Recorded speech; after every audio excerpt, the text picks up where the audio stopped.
this video, we will see the concept of tables in AutoCAD. We will also see the procedure to create and edit tables. In AutoCAD, if you want to make a table, you can either give the table command using the keyboard, or else you can just click on the Annotate tab. Here, you can see the table command in the table panel. Just click on the table command, so you will get an Insert Table dialog box. Here, you have a table style option. I would like to stick to the default table style of Standard. If you want, you can create a table style of your own. We will see that later. Then, under the Insert option, you will get options like Start from the empty table, or you can start from a data link, or from an object data in the drawing. I'm going to use the Start from the empty table option. Under Insertion Behavior, you will get options like Specify Insertion Point and Specify Window. I'm going to specify an insertion point. Here, you are supposed to specify various parameters like the number of columns, rows, the column width, row height, etc. Here, I would like to go for, say, 12 data rows. So I type 12 and I need 6 columns. Under the Cell Style option, in the first row of the cell can be a title. Title is what you see here, and the second row of the cell can be a header. That is what you see here in the header section. Then the third, fourth, and the rest of the rows will be made up of data cells. You can change the style. If you want to make the first row cell style to data, that can be done. But I would like to stick to the default style, so I'll click on the title. Now I'll just give OK. This is a preview of the table, and you can pick the insertion point at any desired location. I would like to pick here, and the table is inserted. Here you get a text editor tab, using which you can create and edit any desired text inside the individual cells of a table. Now I'll just click on Close Text Editor to close it, and you have inserted a table. Now when you click on the table, you will see a number of grips appearing at different locations. But you can also click inside a cell to see grips appearing at respective locations on a cell. And when you select a table, you can see that the columns are numbered alphabetically and the rows are numbered numerically. This naming convention is similar to the naming convention in a spreadsheet program. You can just click and drag on different grips to get different results. When I click on this arrow, and when you drag rightward, you can see that you are actually varying the width of a column. And when you click on this particular arrow and move downward, you are actually changing the width of a row. I'll undo this. You can just click on a particular grip over here, and you can move rightward or leftward to change the width of an individual column. And you can also change the width of an individual row by clicking inside a cell. Then you can activate this grip and you can move downward or upward. You are actually varying the width of a row. Now you can just click on this corner grip, and when you drag it, you can see that you are actually changing the width of a row as well as a column simultaneously.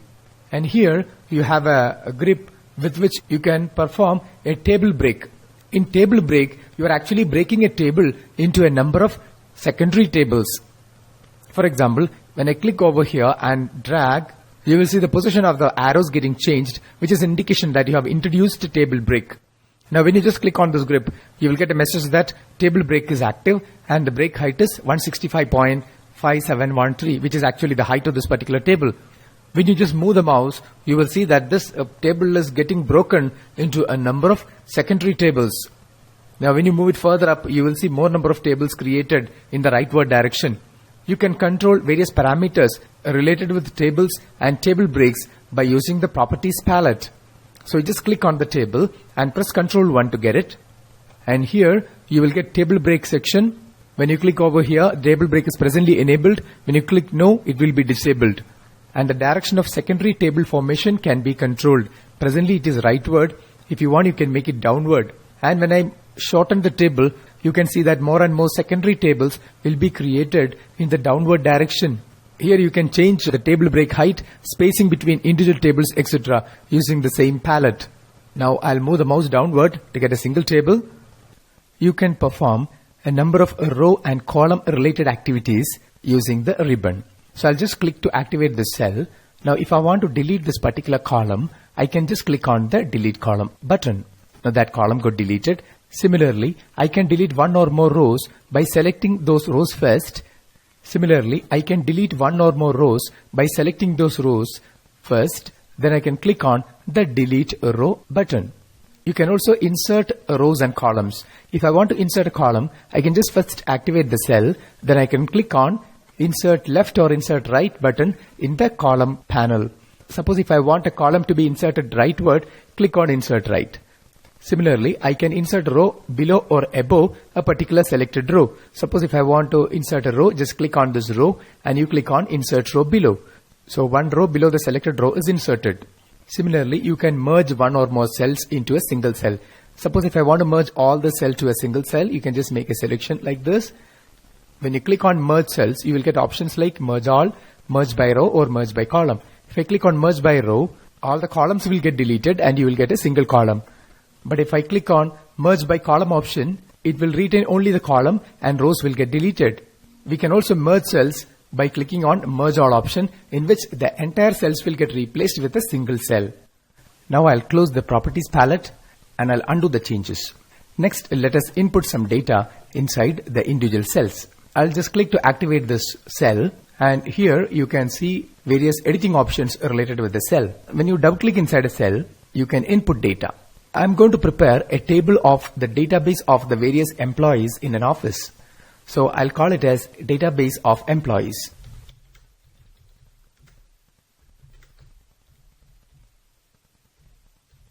And I'll give an enter. And the cursor jumps to the next cell. And here I'll input the serial number. So I'll give SL number. And from the cell, if I want to move on to the next cell, I can either use the arrow key or the tab key. I'm going to use tab. Now I'll input ID number. Let that be the identification number of an employee. And then again tab, I'll input name. Then again tab, I'll input designation. Then again tab, I'll input place. Then tab and I'll input salary. So these are the various fields. And now I'm going to input the values. Let the serial number be 1 for the first employee, and let the ID number be 7755. Let the name be Rahul. And again tab, the designation is manager. And let the place be Kochi. Then salary is, I'll give 50,000. It's in Indian rupees, 50,000. You can control the justification of the characters inside the table. Further, you can select a cell, and over here you can change the justification to middle center. Then the ID number cell I'll select and I change the justification to middle center. And the salary cell I'll select and change the justification to middle center. Likewise, you can change the justification of characters inside the individual cells. You can also select more than one cells at a time by dragging and selecting those cells. Then you can change the justification using the alignment option. So just click on alignment and you select middle center. Now middle center justification will be applicable for all the data in all the cells.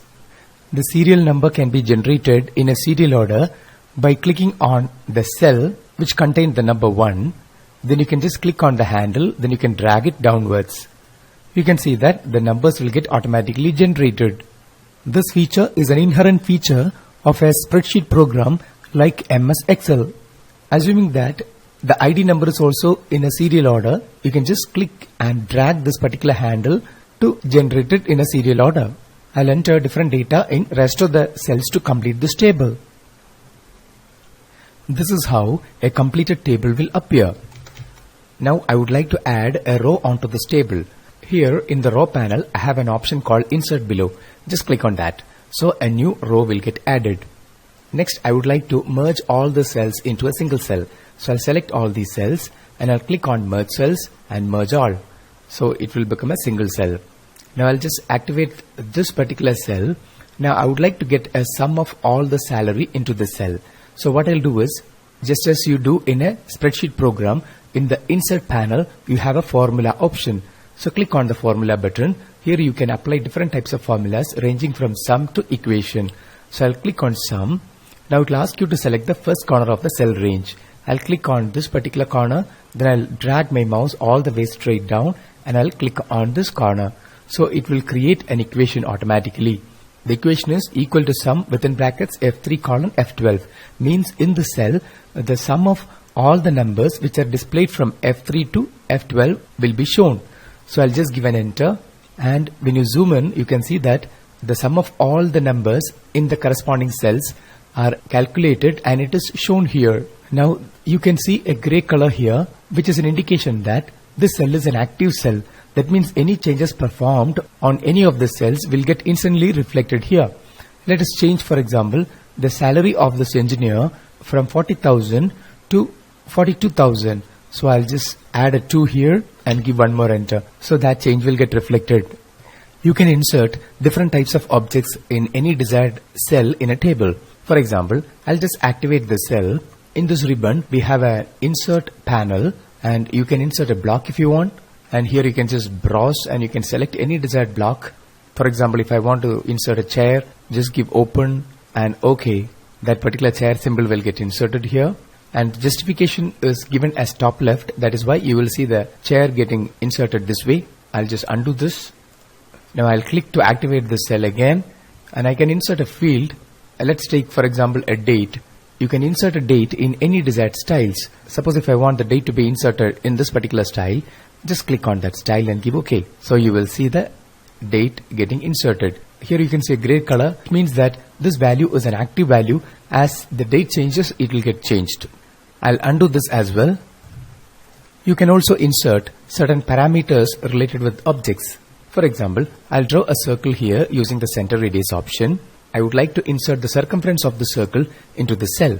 So what I'll do is, I'll activate the cell and I'll go to field, and here I have an object option. So click on the object and click on select objects and select the circle. Now here you will be shown almost all parameters related with that particular circle. Here I'm interested to insert the circumference. So click on circumference and in the current units, and this is the circumference, and give OK.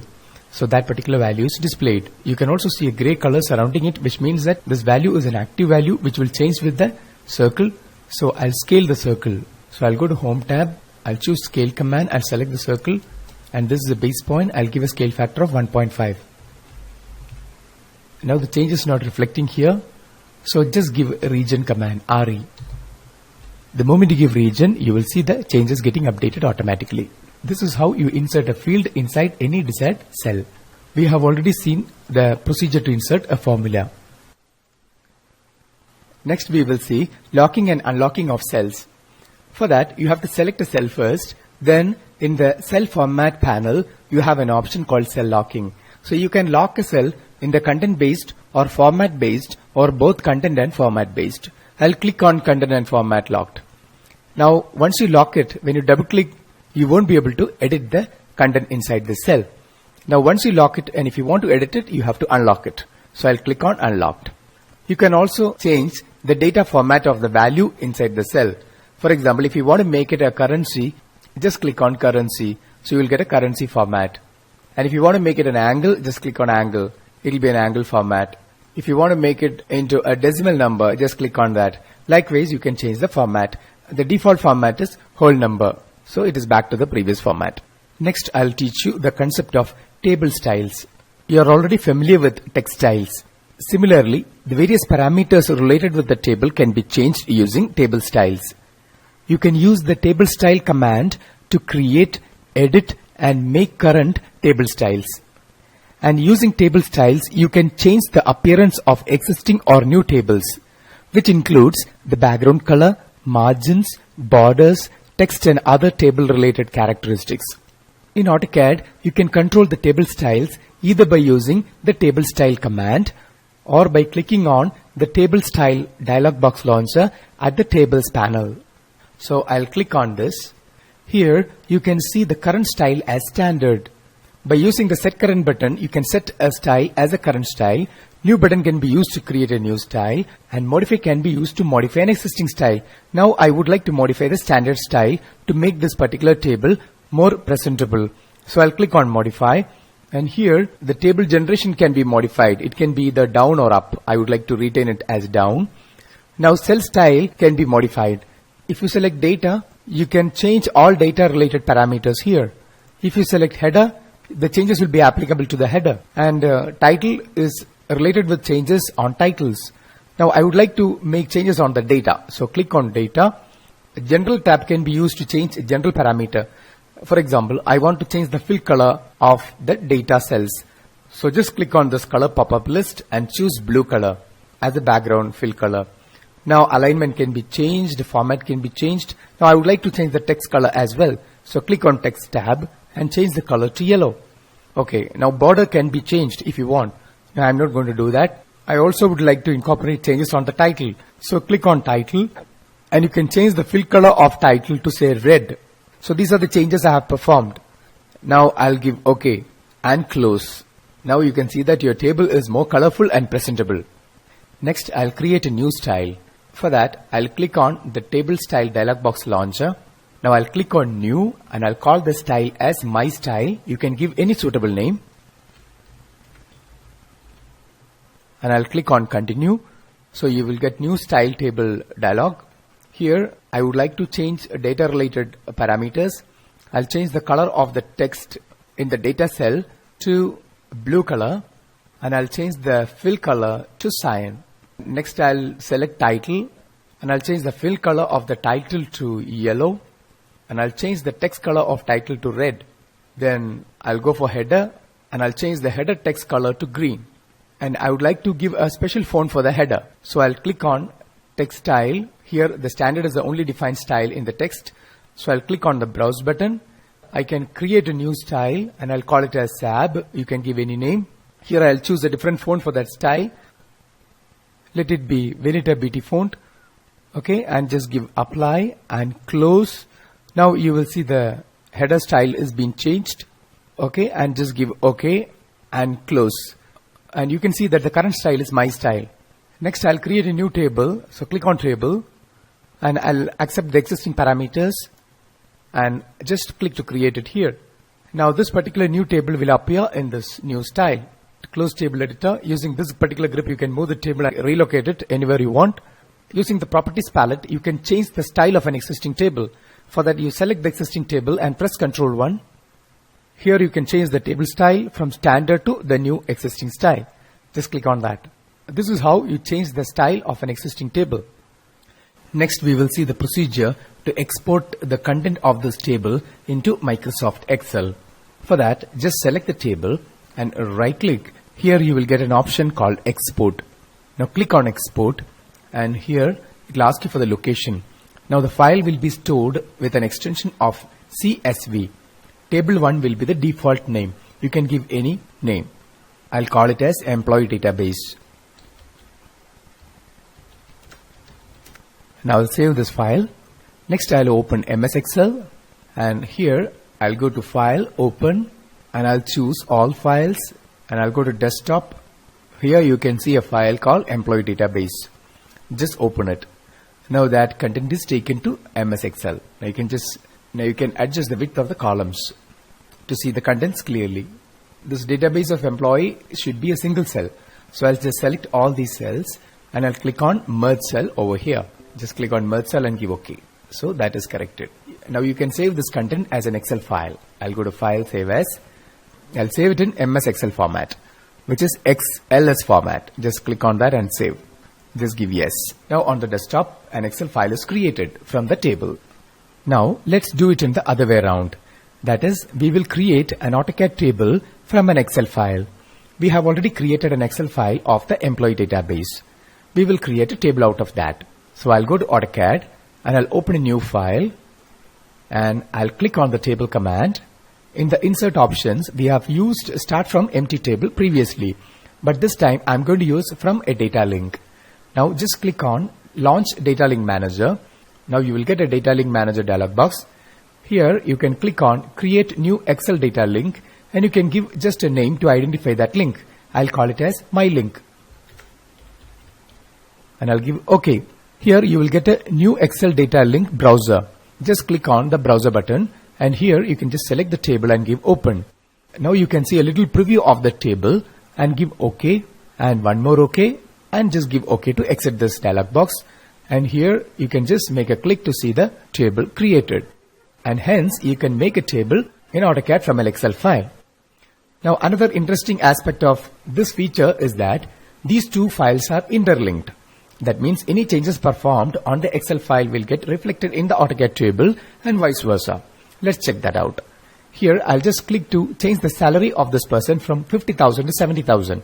But the moment you click on a cell, you will see a cell lock appearing here, because the cells in the table that is created from an Excel file will remain locked by default. So I'll click on cell locking and click on unlocked, and I'll just double click to change the value from 50,000 to 70,000. Just select the table, then you have to click on this button, that is upload to source button in the tables panel. Just click on that. Here you will get a notification bubble at the status toggles to indicate that you have performed a change in the table. Now let's open the Excel file and find out. Just double click to open it, and you can see that the salary has been changed from 50 to 70,000 here. Now we will change the designation of a person from the Excel file from engineer to senior engineer. So I'll just double click to make a change here. Okay, and I'll save this file and I'll come back to AutoCAD. You will see the same notification bubble appearing here, which indicates the fact that you have performed a change in the Excel file. Just click to update the table using the data link. The moment you click there, you will see the changes getting updated here. Now the designation is changed to senior engineer. Hence these changes are mutually updated. Now we have covered almost all features related with the concept creation and the various aspects related with AutoCAD tables.